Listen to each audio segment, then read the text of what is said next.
Alright, good afternoon, class. Today we're going to be discussing lines, points, and angles. Can any of you guys give me, by a show of hands, examples of a line, point, or angle in the real world? If it helps you to take a look around the room and point out some examples that you see.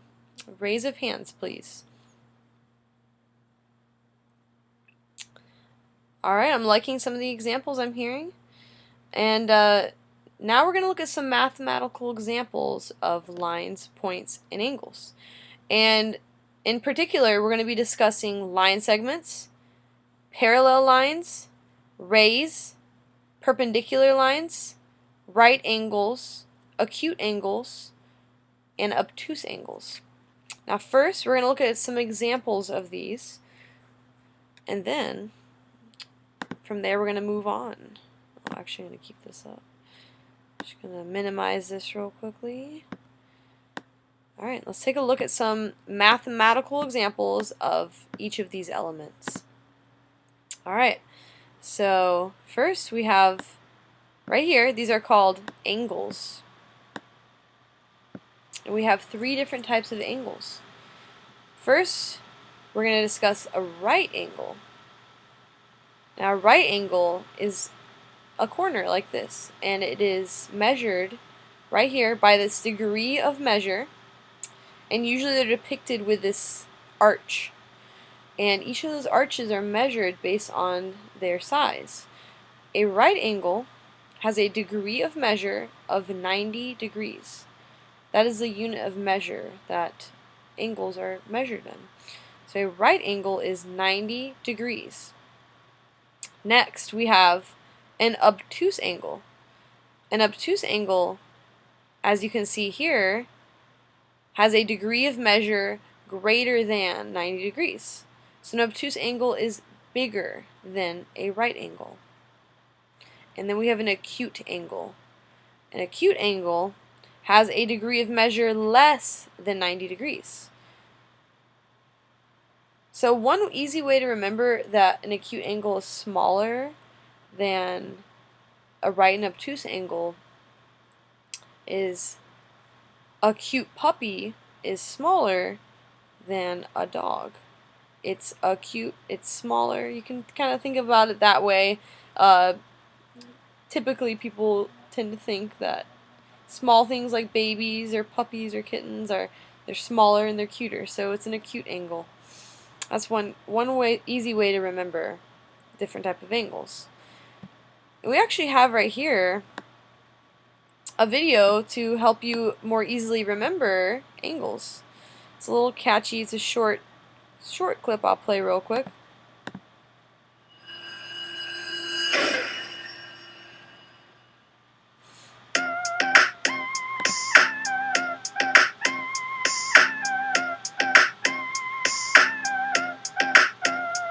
Between 0 and 90, an angle is acute. This angle's small and skinny and kinda cute. It looks like a V or the top of a Y, or the angles that you see eating pizza or pie. Angles are measured in degrees, and here's how to remember them with ease. When an angle measures 90, do we call it right?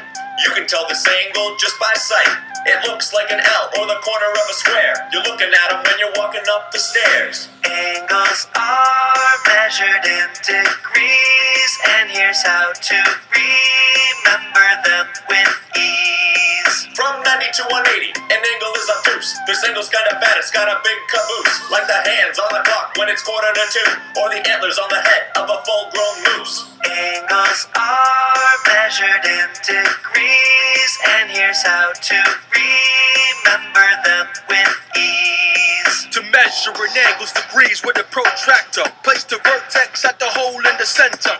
Line up one ray at 0 on the protractor.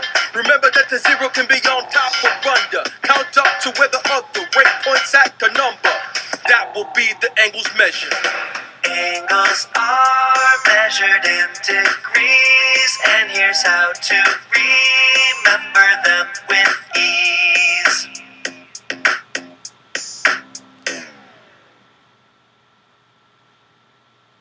Alright, well I hope that catchy song will help you remember Monster Mash. the different type of angles when you guys are recalling it later on. So now we've discussed the angles. We have the right angles, which are like corners. They're 90 degrees. We have the acute angle, which is smaller than a right angle, less than 90 degrees. And then we have an obtuse angle, which is larger than a right angle, or larger than 90 degrees. Alright, so now we're going to talk about the different type of lines that there are.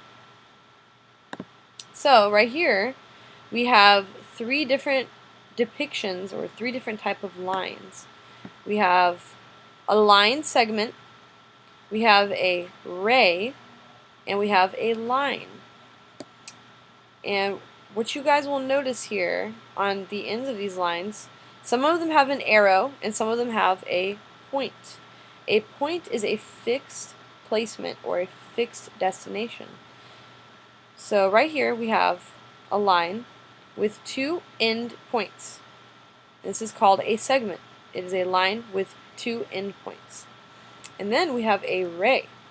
That is a line with one end point and a continuous arrow going in the other direction. So that's a ray. And an easy way to remember this is a ray, a sun ray. We've got the sun, and we got a ray that just keeps going on and on and on. And then lastly, we have a standard line.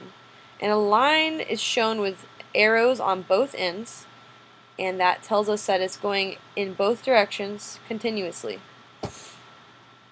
Next, using these lines, we have a perpendicular line and we have a parallel line. So a perpendicular line is two lines that intersect. An intersection is a point where two lines meet. As you can see here, there is a point where two lines meet. Parallel lines, opposed to perpendicular lines, are two lines that will never ever ever meet. They continue on and on and on in both directions, and they will never touch. So they're almost perfectly mirroring each other. And where is some examples? Can you guys give me some examples in the real world where you will see a parallel line or perpendicular lines? That's right. At a where two roads cross. That's right. That's actually called an intersection. Just like we discussed, a perpendicular line are two lines that intersect. So that is why it is called an intersection. And this is typically where traffic is directed with stoplights. So let's take a look at an intersection.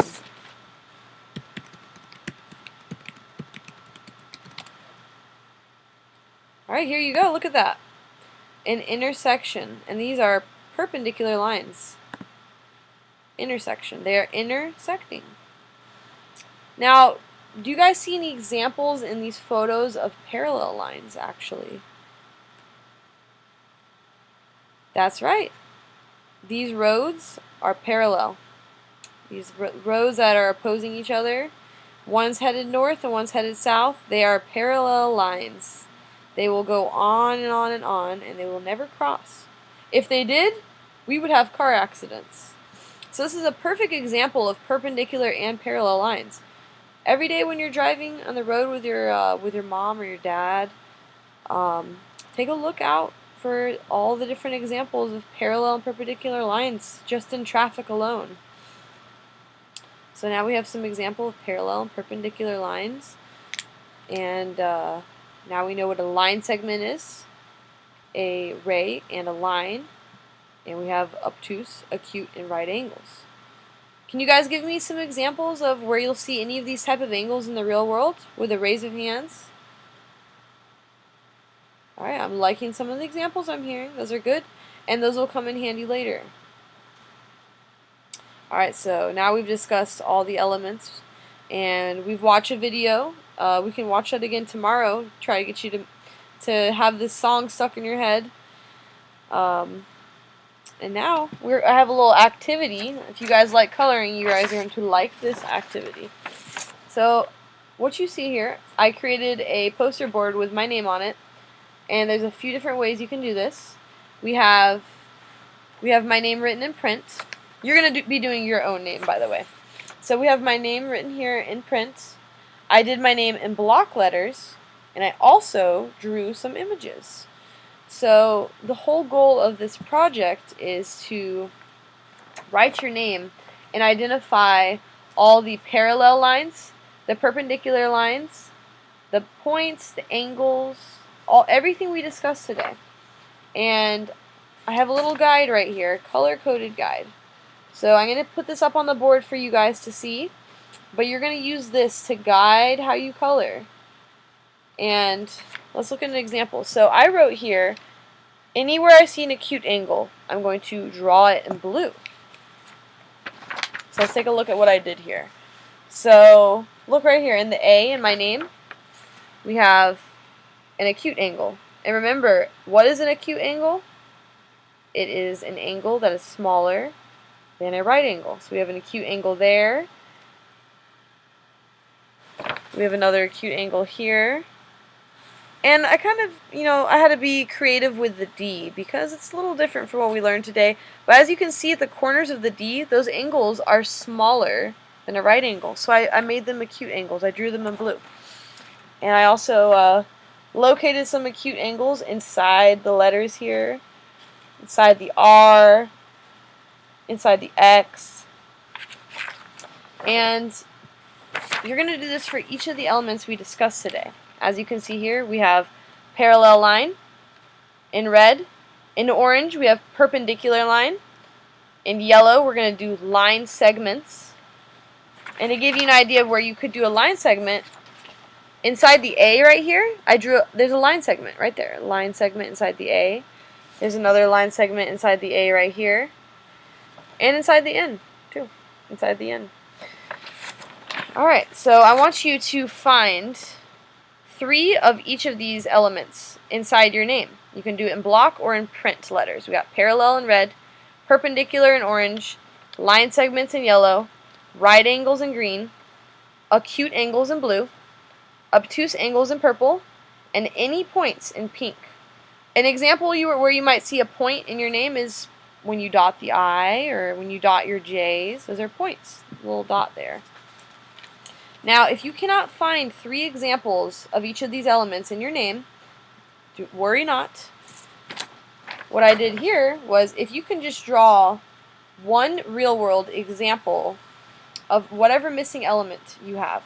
So if you couldn't find enough acute angles, just draw for me an example in the real world where you'll see an acute angle. As you can see here, I drew a pizza slice. And right there is the angle, and as you can see, it is smaller than a right angle, so I labeled it acute angle, and I put a little arrow pointing to the angle that I'm referencing. And I did the same thing for the dollar bill. Got a crisp dollar bill. It's got 4 right angles. Each corner is a right angle. I put arrows pointing at each angle that I'm labeling, and I labeled it right angle. It's important that you label your pictures so that I know that you know. And then we have an obtuse angle. This is one of those little fold-up fans, and when it unfolds, it creates an obtuse angle, an angle larger than 90 degrees. So there we go. I've labeled them. I've put arrows. I've drawn them nice and neatly. I've also color-coded the letters in my name so that I know that you know, that we all know what we're talking about. So I'm going to give you guys about 20 to 25 minutes to work on this. And just a little helpful hint, what I did before I drew this all out on marker, I wrote my name in pencil on a separate piece of paper. I mapped out what I'd be doing, where I'd be color coding, because once you put this marker down, you can't erase it. So instead of messing up and scrapping the paper, just do a scratch piece of paper and do a sloppy copy. And then you can map that out. And once you have an idea of what you're going to do, make a big pretty poster like this. We're going to be hanging these in the classroom. And at the end of class today, we're going to share these. I want everybody to go around the room and share one thing they noticed in their name, the most interesting element you observed in your name. And we'll be coming back in a few minutes.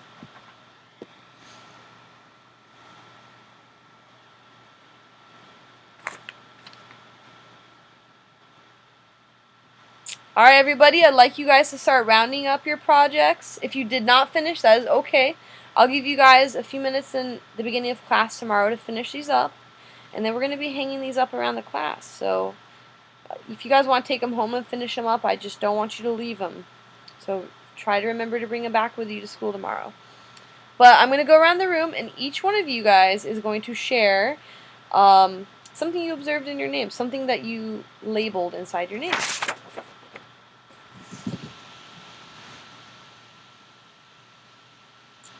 Alright, well I'm really liking some of the examples I've heard. You guys clearly know your angles and your lines. I appreciate all the beautiful artwork you guys created. I can't wait to hang them up tomorrow. Vibrant colors and brighten up the classroom. But if you guys have any further questions or confusion on what type of angles we discussed today or lines we discussed today, you're welcome to talk to me at the end of class today, and we'll clear up any confusion. But thank you guys for your participation today.